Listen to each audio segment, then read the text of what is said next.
Is my video kind of freezing? A little bit, but I don't think it matters so much. By the way, I'm taking time by myself, which means at 7:15 I just stop writing and probably also open the video and show myself raising hands or something. So please note your own time. Yeah, thank you.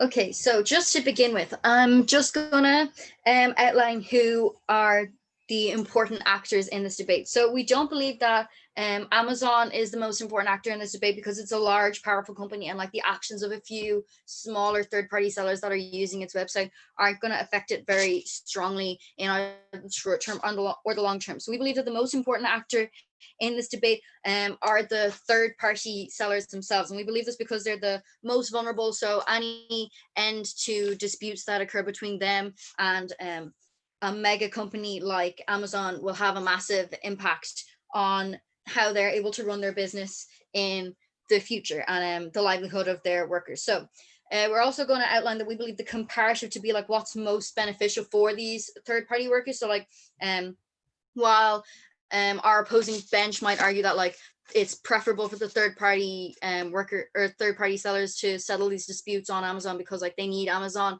to earn a living, like they need Amazon to like maintain their business and maintain their workers' livelihood. We believe that it isn't beneficial because like they'll be forced to accept bad deals from Amazon, which will impact their business's ability to grow, and also they'll be open to the possibility of better deals. And I'm also just going to outline quickly that our mechanism is that policies we put in place to prevent Amazon from contractually forcing sellers to settle disputes in internal courts, and instead will be replaced with policies that strong disputes must be discussed in public forums like the public court system. I'll take the clarification. Yeah, you need to support a complete ban on these processes. We're the people that can say sometimes you can have arbitration and sometimes you can go to court. Why do you advocate for a full ban? Well, we advocate for a full ban because Amazon is such a massive, powerful company that like we believe that in all instances of disputes between Amazon and much smaller companies, Amazon is definitely going to have the upper hand in these disputes because they're far more powerful and they probably got much better lawyers. And then also because these smaller companies are relying on Amazon for their livelihood. So they're definitely in a position of vulnerability. So we're going to explain why it's beneficial to these small companies for the disputes to be discussed outside of Amazon's power. So first of all, we're just going to explain how it's much better for these third-party sellers. So they're obviously much smaller companies than Amazon. So Amazon can force them to accept bad deals like in these arbitrary things, like they very much have the upper hand. Like they want these companies to accept deals less than what they deserve in these disputes because they need these small companies to exist. Like Amazon is a company that uses these third-party sellers to make commissions. So they use these small companies for commission. So they don't want these third-party sellers leaving their website or selling their products elsewhere, or becoming independent enough that they can sell their product from their own website. Like they want these companies to remain dependent on them. So Amazon is taking advantage of these companies. Like they take a lot of commission from these smaller companies so that these companies don't make enough to profit to exist independent of Amazon. So Amazon proves itself to be in a much stronger position in these disputes. So it's going into these disputes, they're much more powerful. And these companies definitely don't have as much power in these disputes. They're not going to be able to argue their point as well as Amazon people will be able to. So it's comparatively better for these small companies to settle these disputes elsewhere, like in the public court system. So Amazon, in this situation, like in public court systems, or if they have like a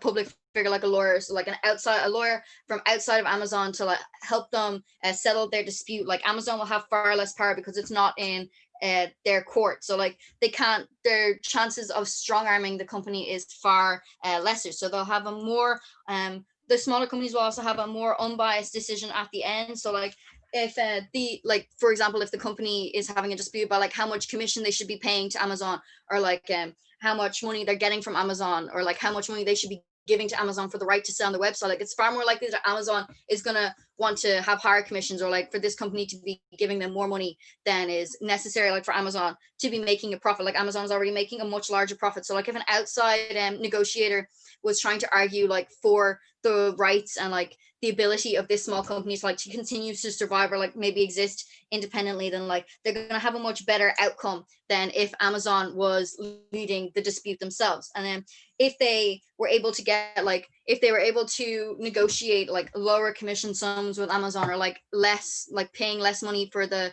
privilege of selling their products on the website, they could use this money, like they could put this money into supporting their own business and making their own business more independent, and they would be able to like sell their products more independently from their own website or from another seller. So it's much better for the third party seller. Like they're going to gain more independence if they argue these points from outside of Amazon's jurisdiction. Is there any points of information?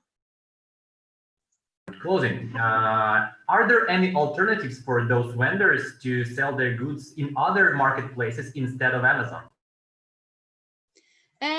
Yes, obviously, like this is a point that I'm going to be making. Like they still do have the ability to like sell their product elsewhere, but like it's likely that like these companies are also like having similar, like going to have a similar effect on these companies. Like they're still not going to get like as much fair treatment as they could possibly get, like if they were able to make their own business more independent of themselves. Like if they were able to use, because Amazon is such a large business, like other platforms where they could sell their product aren't going to be as large and as powerful as Amazon. So they're going to need more commission from these smaller companies to survive themselves, whereas Amazon has so many third-party sellers on it that like if it lowered the commission for the third-party sellers, like it's not going to have as big an impact as it would be for other platforms like Amazon. So like it's important for like Amazon is the company where it's most likely going to occur that they are able to lower their commission rates without damaging their own company in the process. And then very, very quickly, like a little bit of preemptive rebuttal. This is what I've been saying, like the companies need to sell on Amazon, but like they could sell elsewhere. Like it's comparatively better for them to go to court, even if they lost in the court, because they're like statistically more likely to get a better outcome and like lower commission rates and like be able to support their business far better than if they were to just use Amazon's internal courts. Thank you.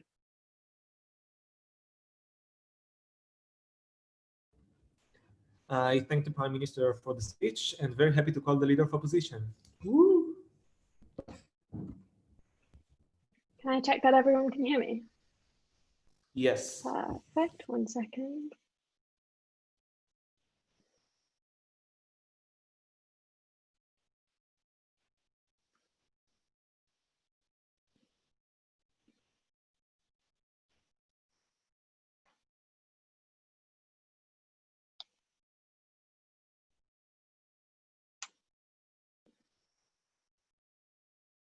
Panel, 2 things in this speech. 1, why public courts are likely to be worse at these kind of processes. Secondly, why internal arbitration is always better, especially favoring the smaller party. Before that, some clarification on our stance, because I think OG takes a very unrealistic characterization of what this debate looks like, right? We think the kind of disputes we're talking about are probably things like payment disputes or returns. There will still be public court accountability for things that are actual fraud or criminal acts. I think it's unlikely that those kind of extreme cases are going to fall under this motion. Secondly, on our stance, we think we can still have regulation where third-party sellers can take Amazon to court if they really want to, right? We just don't support a full ban of this. We think in the status quo, we, for example, have things like non-disclosure agreements, but do not make sure that people are not forced into them. Secondly, on the arbitration process and what this actually looks like, because I think OG doesn't really provide a characterization of this. Firstly, we think it's really undercratic, right? It's just trying to find the easiest and best and quickest solution for both sides. Secondly, it's likely to be very fast because Amazon can use all the resources it has to make sure that these issues are dealt with quickly, and it has specifically an incentive to do so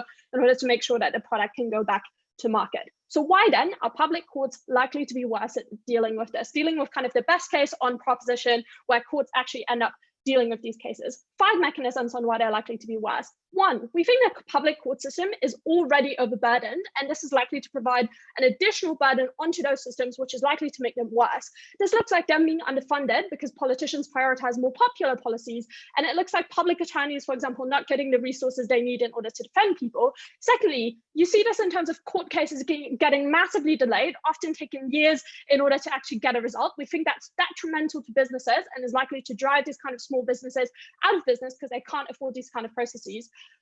Secondly, though, we think they have fewer resources at their disposal. So often they have things like time constraints that the arbitration process does not have, right? There's just a limited number of judges in your country that the government is able to afford. We think there's a problem in terms of time constraints there. Thirdly, we think power balance imbalances are worse in a public system because things like fancy lawyers who want to make sure, who want to distribute a third-party seller and salvage Amazon's reputation are likely to be there, which means that the trials, because the trials are public, there's especially an incentive for Amazon to do this. More on that later.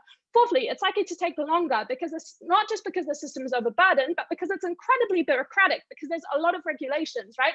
You need lawyers. You don't just need a solicitor. You actually need barristers that defend you in court. This is super expensive. It's super bureaucratic. Even if you miss like one regulation, that could delay the court case for months. Now what, lastly, courts rely on precedents, and this is crucial because they often bind the decision. It's likely to be bad precedents because in most countries, laws favor the more powerful parties, either the more powerful party in a dispute like companies, either because the companies have had lobbying power in the past in order to influence those laws, or secondly, because they've had the lawyers and the resources to win these cases in the past. We think this often means that it's also difficult to appeal these kind of decisions because third-party sellers don't have the ability to take it up to institutions like the Supreme Court to overturn those kind of precedents. All of this means that public courts are incredibly bad at dealing with these kind of processes. The impact of this is quite a significant harm. One, in terms of small companies and litigants, they waste a lot of time and money, and they're unlikely to really get a better decisions out of this. More on that later. But they're likely to be driven out of business just by the sheer time this takes. Secondly, it puts a huge cost on taxpayers in terms of the money that they're likely to spend on this. We think that money could be spent on other cases that are more useful to general society, or just on other government policies overall that benefit the people. Thirdly, it reduces the ability of courts to deal with other cases, right? So criminal cases like assault cases or other corporate cases concerning things like tax evasion that are far more detrimental to society. So what this shows is that courts shouldn't be dealing this. But why specifically is internal arbitration better, and why do we think it's necessary? This directly clashes with opening government's point on how smaller companies are forced into bad deals. Look, arbitration focuses on reaching an agreement. It's not oppositional like a court case is. So how do Amazon's incentives change when there's an internal arbitration process versus an external one? Insofar as opening government is correct that Amazon is so powerful, the important thing is to make sure that they have incentives that create better outcomes for third-party sellers. Like, they're going to be powerful on either side of the house. The important thing are their incentives. So what happens on our side? On our side of the house, there are more incentives to keep that relationship going, right? So the third-party sellers currently provide a good to them that they see as valuable, that they already have contracts in place for. So changing to a different contractor probably involves an opportunity cost. And thirdly, their consumers probably like this product, right? That's probably something that Amazon cares about. It has profit incentives to keep that product. Secondly, they don't have this kind of competing incentive because it's private, right? They don't need to save their public reputation in a court system and make sure that they're not portrayed as bad. There's also turns out in terms of media attention, right? Because it's private and because you can have things like NDAs in the court arbitration process, it's far less likely that Amazon will publicly shame you and spin the narrative. So what happens on proposition? One, because of the kind of media attention and the bad media attention that Amazon is specifically afraid of because of boycotts it has faced in the past and because of backlash it has faced in other areas, Amazon is likely to vilify the litigating parties. So spin the narrative to save their reputation, right? This looks like pointing to them being responsible for things like human rights abuses, or them being responsible for things that Amazon says they didn't do or didn't know about. So secondly, this looks like in cross-examination being super like harassing to these kind of third parties, and that can be super daunting for them. We think they're likely to be good at that because they use their resources, so their media capture money and their better lawyers, the kind of billions of dollars they have to put behind us. Before I move on, I'll take closing if you have something. Yeah, so you must be aware that there is independent arbitration that is not controlled by Amazon and that can be accessed by those parties Sure, under their okay. contract. I think this motion is specifically about arbitration and why it's good. I think arbitration within Amazon is likely to be even better because of the resource constraints that I talked about, right? External arbitration, it's unclear who would finance this. If it's a taxpayer, you get the same kind of problems. If it's Amazon, you still get the problem of bias. So I don't think that's a realistic alternative. Okay. Secondly, then, I think that the incentive is to want to destroy the company or drive it out of business to end the case and therefore the attention on it. I think Amazon has the money to either undercut them financially, or if they do want to drag them on and drive them out of business, they can just drag on that court case for ages. What are the impacts of this? I think firstly, the arbitration process, it protects the income and interest of third-party sellers. So the arbitration is more likely to result in saving the relationship. The court process would mean that a relationship breaks down, which is uniquely bad for the third-party sellers who often cannot access other platforms. Secondly, it also means that third-party sellers, like flaws, would be made public, which is super problematic for them and their reputation and their ability to deal in the future. Thirdly, it limits future opportunities where big companies won't want to do business with you. We think all of this is really harmful for all of these reasons, opening opposition.